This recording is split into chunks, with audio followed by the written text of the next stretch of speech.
so we can go out there and explore and kind of prepare the way for humans.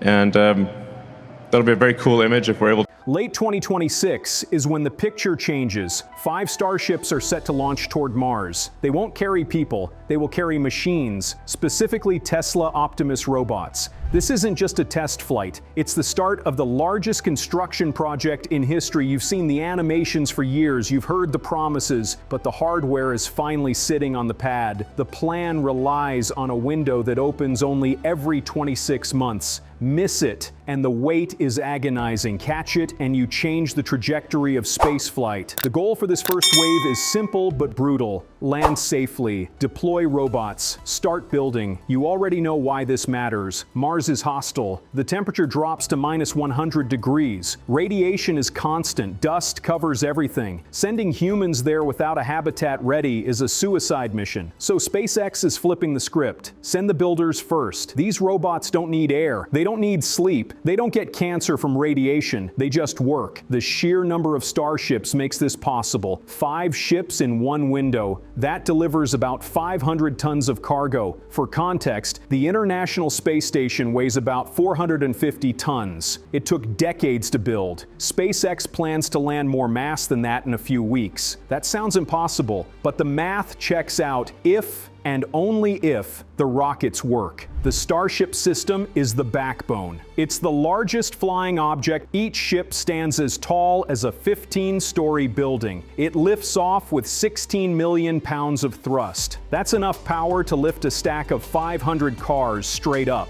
And unlike every other rocket in history, designed to be reused. That's the economic breakthrough. If you throw away the plane after every flight, travel is expensive. If you just refuel it, cost drops to the price of gas. But getting to Mars takes more than just a big launch. It requires orbital refueling. This is the part most people miss. A Starship launches to Earth orbit and burns most of its fuel getting there. To reach Mars with a full load, it needs a refill. Another Starship acts as a tanker. It meets the first ship in space. They lock together while moving at 17,000 miles per hour. Fuel flows from one to the other. Then the traveler breaks orbit and heads for Mars. This maneuver has never been done at this scale. NASA studied it for years, but never built the hardware. SpaceX is testing it now. Think about the precision required. 2 massive steel towers docking in a vacuum. A misalignment of a few inches could damage the valves. A leak could cause an explosion. Engineers have simulated this thousands of times. They know the risks, but they also know it's the only way to carry 100 tons to Mars. Without refueling, the payload drops to almost nothing. With it, you can bring bulldozers, drills, and hundreds of robots. And this is where it gets interesting.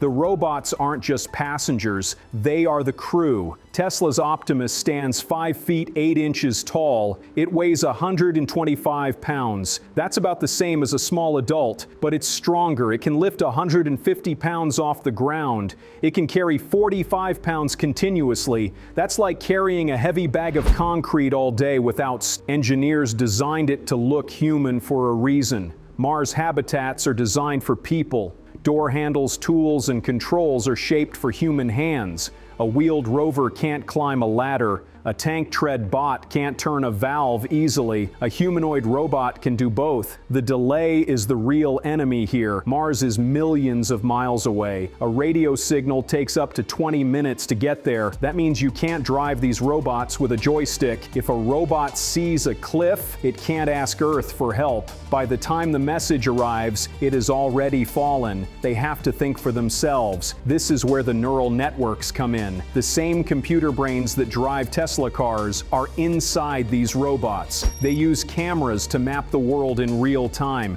They identify rocks, slopes, and soft sand. They make decisions instantly. You've seen videos of robots dancing or walking slowly. That's not what this is. This is industrial labor. The first job is power. Solar panels come packed flat in the cargo hold. The robots have to unload them. They carry them out to the surface. They unfold the arrays and wire them together. Dust is a constant constant problem. It blocks sunlight. On Earth, you wipe a window. On Mars, the dust is electrostatically charged. It sticks to everything. The robots are programmed to clean the panels constantly. One near miss in testing showed how critical this is. A robot arm jammed while unfolding a panel. The old way would be to wait for a command. The new autonomous system sensed the resistance. It paused. It reversed the motion slightly. It tried a different angle. The panel opened. That split-second adjustment saved the equipment. No human was involved. That's the level of autonomy required. The fleet works as a swarm. One robot is useful. 10 robots are a workforce. They communicate with each other locally. If one robot needs help lifting a heavy beam, another one comes over. They coordinate without waiting for a boss on Earth. This swarm behavior allows them to build landing pads. Starships need a flat, hard surface to land on. The natural ground is uneven and rocky. Robots will clear the rocks. They will level the dirt. They might even melt the soil to create a solid landing pad. This protects future ships from tipping over, and nobody talks about the water. You can't bring enough water from Earth to sustain a colony. You have to find it there. Mars has plenty of ice, but it's underground. The robots have to drill for it. They use something called the Rodwell method. You drill down to the ice. You pump down hot water to melt a pocket. Then you pump the liquid water up. It sounds simple, but doing it remotely is a nightmare. The drill can get stuck. The hole can freeze shut. Sensors on the drill bit track temperature and pressure. The AI adjusts the speed of the drill millisecond by millisecond. It senses the hardness of the ice. It prevents jams before they happen. Once they get the water, they split it. Electrolysis turns water into oxygen and hydrogen. The oxygen is for breathing. The hydrogen is for fuel. They mix hydrogen with carbon dioxide from the air to make methane. That's rocket fuel. Let that sink in. The robots are building a gas station on Mars. They are making the fuel for the trip home. By the time humans arrive, the tank should be full. This changes the safety equation. Astronauts won't be stranded. They will have a fully fueled ship waiting for them. That's strategic future positioning. It turns a one-way trip into a round trip. The timeline is aggressive. 2026 for the uncrewed mission, 2028 or 2030 for the crew. You were right to be skeptical of dates. In the space industry,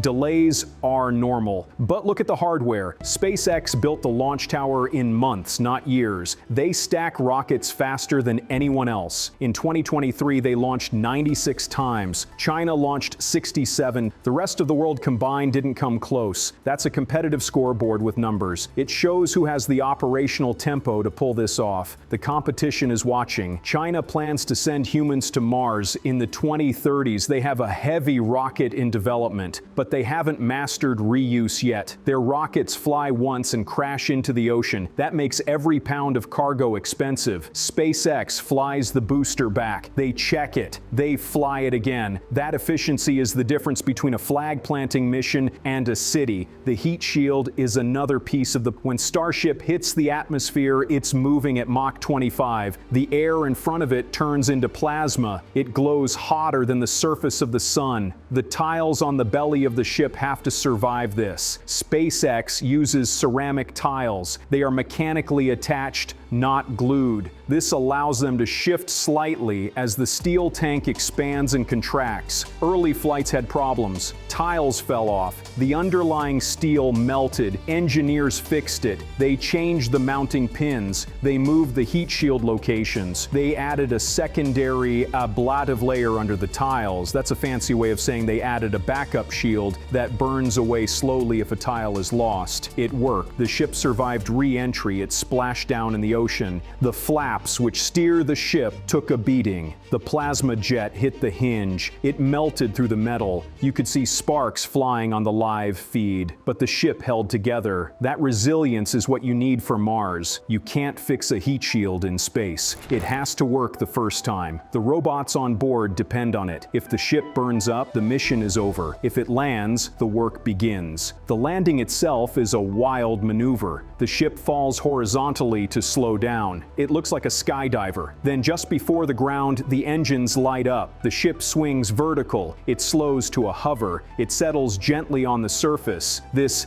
belly flop maneuver uses the atmosphere to slow down. It saves fuel. Saving fuel means more cargo. More cargo means more robots. It's all connected. The engineers calculated that this method allows them to bring twice as much payload as a traditional rocket landing. That's resource efficiency quantified. By 2028, the plan ramps up. The target is 20 Starships in one window. 20, that's an armada. It would deliver 2,000 tons of supplies. That's enough to build a small village. Optimus robots from the 2026 landing would be there to greet them. They would have cleared the landing zones. They would connect the power cables. It's a coordinated dance between the old robots and the new arrivals. The human element comes later, but the preparation is happening now. Inside the Starship, the crew quarters are being designed. They need to protect people for a 6-month trip. Radiation shielding is key. The ship will likely point its fuel tanks toward the sun to block solar flares. The water supply will line the walls of the sleeping quarters. Water is excellent at blocking radiation. It's a smart use of mass you already have to carry. But the psychological aspect is real. 6 months in a steel can, then 2 years on a red desert.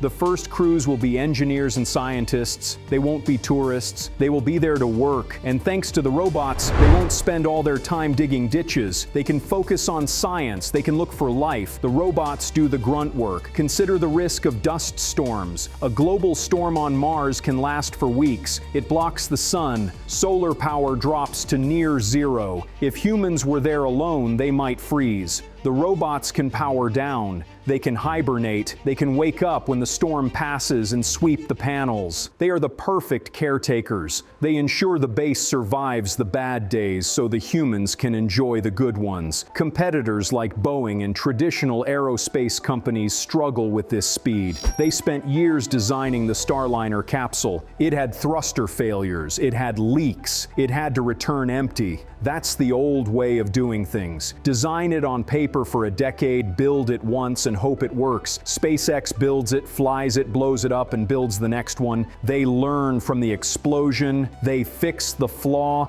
They fly again. This iterative process is why they are ahead. You can see it in the Raptor engine. The first version was a tangled mess of pipes. It took days to build. The current version, Raptor 3, looks clean. It has no external pipes. It's lighter, it's more powerful, and it's easier to manufacture. They didn't get there by theorizing. They got there by testing engines until they melted, seeing what broke, and making it stronger. The 2026 mission is the proof of concept. If the robots land and work, the door opens. If they fail, the timeline slides to 2028. But the destination doesn't change. The sheer volume of hardware being built at Starbase in Texas tells you this is real. You can see the rows of rocket boosters. You can see the high bays. This isn't a PowerPoint presentation. It's a factory. And here's a detail that matters: the communication network. SpaceX has Starlink satellites orbiting Earth. They plan to put a Starlink network around Mars. The first Starships will deploy satellites before they land. This gives the robots high-speed internet. They can talk to each other and send data back to Earth. A robust network is essential for autonomy. It allows the swarm to share maps. If one robot finds a safe path, every robot knows it instantly. That shared knowledge base is powerful. It accelerates construction. Instead of each robot learning from scratch, the fleet learns together. Pattern recognition becomes a fleet-wide skill. They learn which rocks are loose. They learn which soil is stable. They become expert Martian construction workers in a matter of weeks. The first base will be humble: a few pressurized modules, a field of solar panels, a landing pad. But it represents something huge. It's a foothold. It's a place where humans can live off the land. Using local ice for water and fuel is the game changer. It breaks the tether to Earth. You don't have to bring everything with you. You just need the tools to harvest what's there. Optimus is the tool. Starship is the truck. The plan is the map. The combination of these three things makes the impossible possible. For 50 years, people said Mars was 10 years away. It was always 10 years away. Now you can see the rocket, you can see the robot, you can see the flight plan. The gap is closing. By the time the window opens in late 2026, the vehicles will be ready. The software will be tested. The risks are still high. Launching rockets is never safe. Landing on another planet is never easy. But the method is sound. Use cheap, reusable rockets to send mass. Use autonomous robots to prepare the site. Use local resources to stay. The robots will arrive first. They will face the storms. They will drill the ice. They will pave the roads. And when the first human crew steps off the ladder in 2029 or 2031, they won't be stepping into the unknown. They will be stepping into a home that is already waiting for them. The lights will be on. The air will be breathable. The water will be cold. That is the victory. It's not just the landing, it's the readiness. It's the transition from exploration to habitation. The machines pave the way, and humanity follows. The red dust of Mars will have tire tracks on it long before it has boot prints. And that is exactly how it should be. The foundation is being poured right now, not on Mars, but in factories and coding labs on Earth. The future is arriving on schedule, carried by steel ships and built by silicon hands.